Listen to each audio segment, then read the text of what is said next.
Bismillahirrahmanirrahim. Assalamualaikum warahmatullahi wabarakatuh. Halo teman-teman semuanya, welcome back my YouTube channel. Kembali lagi bareng aku.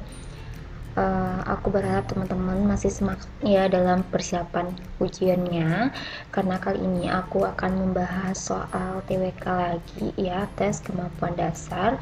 Nah, ini merupakan soal-soal berkaitan dengan nilai-nilai Pancasila dan soal bahasa Indonesia juga. Oke teman-teman.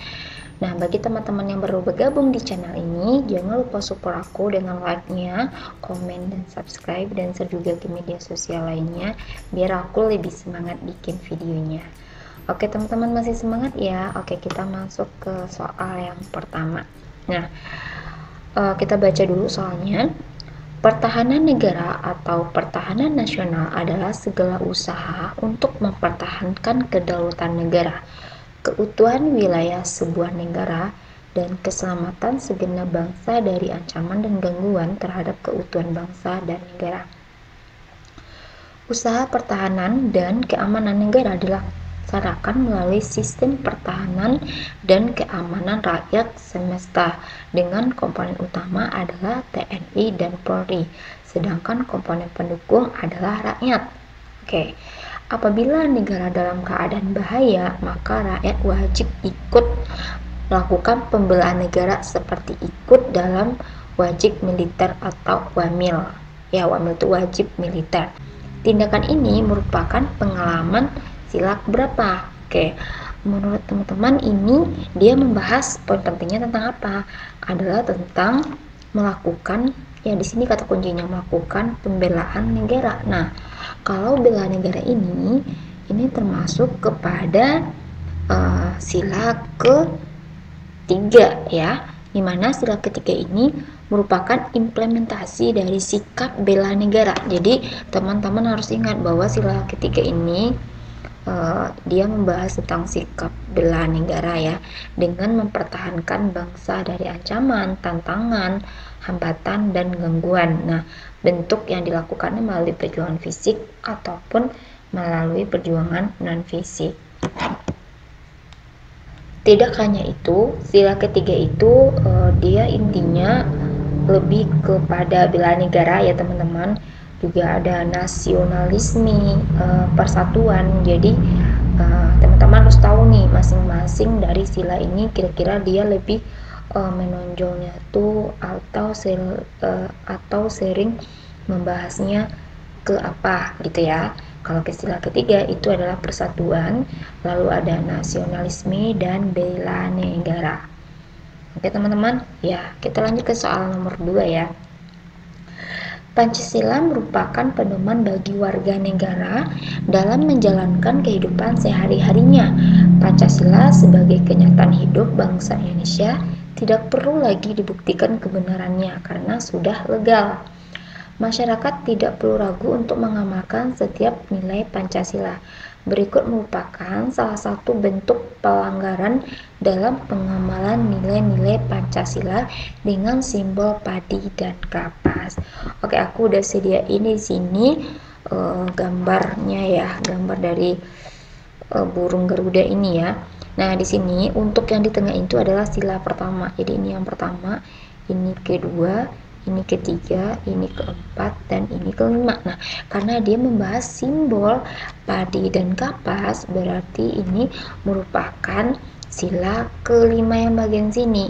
Nah, oke teman-teman. Nah, kalau sila kelima itu adalah keadilan bagi seluruh rakyat Indonesia. Nah, sila kelima ini sebenarnya lebih ke society-nya, atau kalau sila kedua ini kan lebih ke rasa kemanusiaan atau memanusiakan manusia. Nah, tapi sila kelima ini adalah lebih kepada society-nya.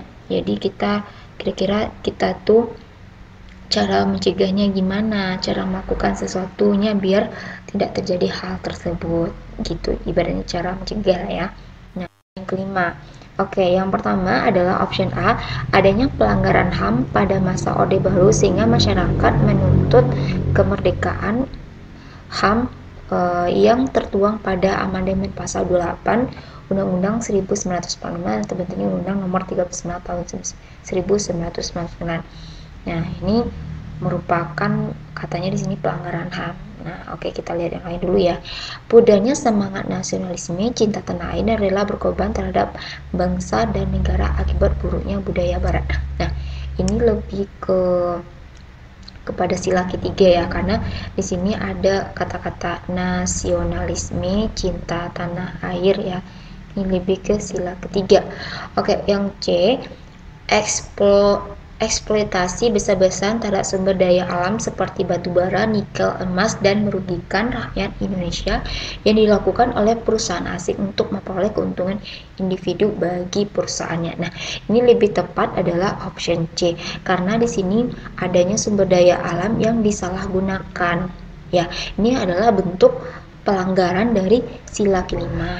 Dia memberikan kesejahteraan bagi setiap warga negaranya, tetapi ini menyimpang dari semangat Pancasila ya, terhadap sumber daya yang ada. Oke, jadi jawaban lebih tepat adalah option C. Oke, kalau udah ketemu jawabannya, yuk langsung aja jawab tanpa berlama-lama. Oke, untuk soal nomor 3, persatuan Indonesia juga merupakan faktor yang dinamis dalam menjalankan kehidupan bangsa Indonesia yang bertujuan untuk melindungi segenap bangsa Indonesia dan seluruh tumpah darah Indonesia. Persatuan Indonesia adalah bentuk perwujudan daripada paham kebangsaan Indonesia yang telah dijiwai oleh ketuhanan yang Maha Esa, sekaligus kemanusiaan yang adil dan beradab. Berikut merupakan contoh dari penerapan sila pohon beringin. Kalau pohon beringin berarti yang ini ya. Nah, ini merupakan sila ketiga, yaitu persatuan Indonesia. Yang ini kata kuncinya. Oke, di sini adalah contohnya, katanya contoh dari penerapan sila ketiga. Menghilangnya politik dinasti dalam pelaksanaan pilkada karena bertentangan dengan semangat demokrasi. Nah, ini tidak termasuk ya, karena kalau misalnya ini kan berhubungan dengan demokrasi. Biasanya demokrasi ini adalah salah satu ciri-ciri dari sila keempat. Oke, sila keempat, karena sila keempat itu lebih membahas kepada demokrasi, pemerintahan, aturan ya, terus juga membahas cara menyelesaikan suatu masalah mungkin dengan cara mufakat dan musyawarah. Jadi yang A bukan. Oke, yang B, memilih teman secara selektif saat bergaul sesuai dengan harkat dan martabat dan tingkat pendidikan yang setara. Nah, ini kita nggak boleh ya membeda-bedakan teman. Oke, ini mungkin rasa kemanusiaannya. Jadi ini lebih ke sila kedua gitu. Yang C, bangsa Indonesia merasa dirinya sebagai bagian dari seluruh umat manusia.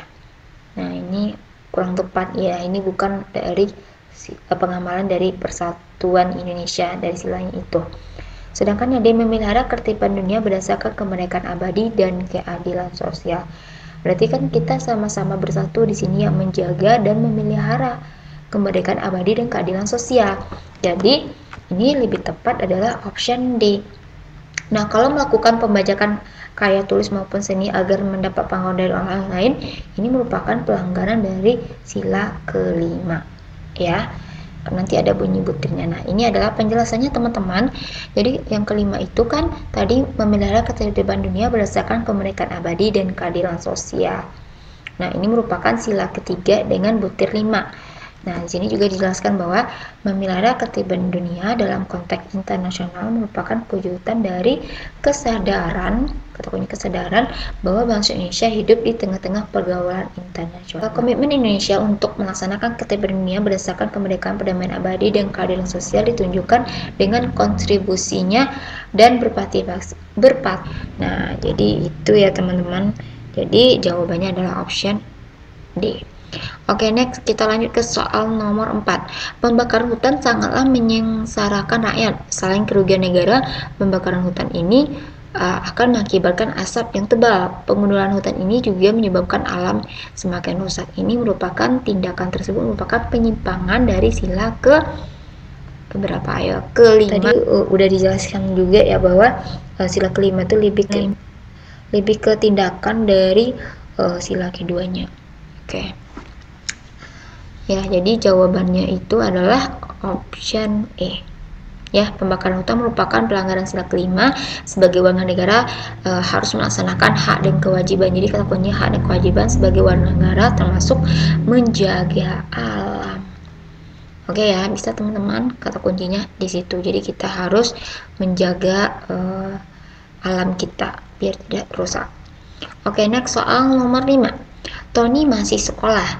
Oke, tepatnya sekolah menengah pertama. Perilaku Tony merupakan perilaku anak usia zaman sekarang, lebih aktif dengan gawainya daripada berkumpul dengan temannya, hingga perilaku Tony menjadi sebuah kebiasaan yang terbawa dimanapun Tony berada.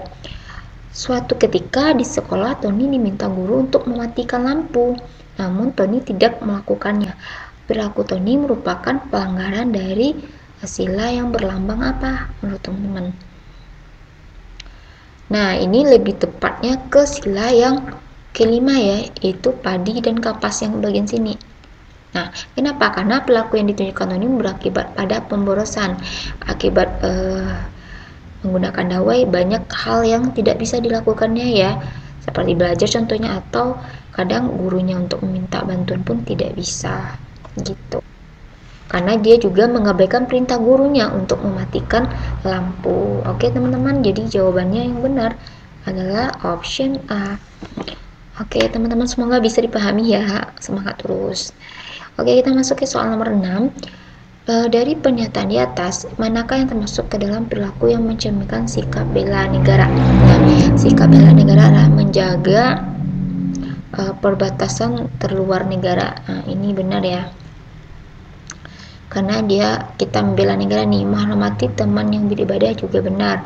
Menghargai teman yang mabuk. Kalau menghargai teman yang mabuk ini bukan ya, karena harusnya teman yang mabuk tuh kita harus tegur dengan cara baik-baik ya, karena itu merupakan sikap yang atau itu perilaku yang kurang baik untuk dirinya. Jadi mabuk tuh tidak boleh gitu ya. Nah, menaati peraturan lalu lintas juga benar ini. Mencintai istri sendiri dan istri tetangga. Wah, istri tetangga nggak boleh dicintai ya teman-teman, karena nanti marah nih suaminya. Oke, jadi jawabannya yang tepat adalah 1, 2, dan 4, yaitu option D. Nah, ini adalah perilaku bela negaranya yang sesuai yang kita bahas tadi. Oke, kita lanjut ke soal nomor 7. Bela negara adalah sikap dan perilaku warga negara yang dijiwai oleh kecintanya kepada NKRI yang berdasarkan Pancasila dan Undang-Undang 1945 dalam menjalin kelangsungan hidup bangsa dan negara. Peran penting bela negara melalui perspektif pertahanan, yaitu keutuhan wilayah Indonesia beserta seluruh sumber daya, kedaulatan dan kemerdekaannya yang selalu terancam oleh agresi asing dari luar dan pergolakan bersenjata dari alam. Berdasarkan pernyataan nyata merupakan contoh bela negara secara non-fisik. Jadi kita harus mencari jawaban yang mana menggambarkan suatu sikap bela negara secara non-fisik. Non-fisik itu berarti kita tidak langsung nih melibatkan fisik kita gitu ke lapangan atau di mana gitu ya. Jadi kita lihat dulu, mengangkat senjata menghadapi agresi musuh yang berasal dari dalam maupun luar negeri yang dapat mengancam kedaulatan negara. Nah, ini merupakan sikap fisik ini. Fisik. Kenapa fisik? Karena dia mengangkat senjata menghadapi agresinya gitu. Jadi yang ada 1 langsung dicoret. Menjadi anggota TNI untuk menjaga keamanan negara dari gangguan negara asing yang ingin menguasai Indonesia. Nah, ini juga ini juga fisik nih, karena menjadi anggota TNI kan kita juga ikut adil dong menjaga keamanan negara. Jadi yang ada 2 juga tidak masuk. Nah, bangga menggunakan barang produksi dalam negeri sebagai wujud partisipasi masyarakat dalam pembangunan. Nah, bangga itu kan kata sifat ya, berarti dia bukan sikap non-fisik, merupakan sikap non-fisik ya, tapi bukan fisik ya, lebih ke non-fisik. Jadi ada 3 itu benar. Sebenarnya udah dapat nih jawabannya, tapi kita cek dulu. Menjadi anggota Polri ini juga nggak mungkin nih, kan melibatkan fisik juga. Jadi yang ada 4 adalah salah. Dan yang terakhir adalah tidak menyebarluaskan hoaks yang bisa menyebabkan terjadinya konflik horizontal. Jadi ini juga merupakan sikap non fisik. Nah, ya kan? Jadi jawaban yang tepat adalah option D. Oke. Nah, ini penjelasannya teman-teman. Bela negara dalam bentuk fisik terbentuk dari sikap warga negara secara langsung ya. Kalau fisik kan secara langsung tuh menggunakan kekuatan jasmani atau raga untuk mempertahankan kedaulatan negara Indonesia gitu. Tapi kalau dia non fisik tidak melibatkan jasmani gitu. Oke, kita lanjutkan ke soal nomor 8. Ini soal berhubungan dengan bahasa Indonesia. Oke, teman-teman. Nah, di sini kita mencari gagasan utama yang tepat untuk melanjutkan paragraf tersebut adalah pemerintahan Kenya belum lama ini menyatakan bahwa jerapah sebagai hewan yang terancam punah. Mereka juga meluncurkan usaha untuk mencegah hilangnya habitat teman hewan-hewan itu hidup, serta menghentikan pemburuan liar dan penyakit yang bisa memusnahkan satwa itu. Menurut Charles Musyoki, Direktur Jenderal Dinas Satwa Liar Kenya, jerapah di Kenya telah anjlok 40% dalam waktu 30 tahun terakhir, khususnya jerapah jenis Rothschild yang kini tinggal 659 ekor. Hanya ada 2 negara di Afrika yang memiliki jenis jerapah tersebut, yaitu Kenya dan Uganda. Tapi sebagian besar mereka hidup di Kenya. Musyoki mengatakan bahwa Kenya akan melakukan berbagai hal untuk mencegah turunnya populasi jerapah itu. Kenya melakukan berbagai usaha untuk mencegah perburuan liar dan memastikan bahwa proyek-proyek infrastruktur tidak akan merusak habitat jerapah. Jadi, gagasan utama yang tepat untuk melanjutkan program tersebut adalah jenis jerapah di Kenya. Oke, ini bukan ini ya, karena kurang tepat ini. Ini kayak kalimat baru lagi dibikin. Kita kan mau kalimat lanjutan yang pasti ada kaitannya dong sebelum kalimat sebelumnya, ya kan?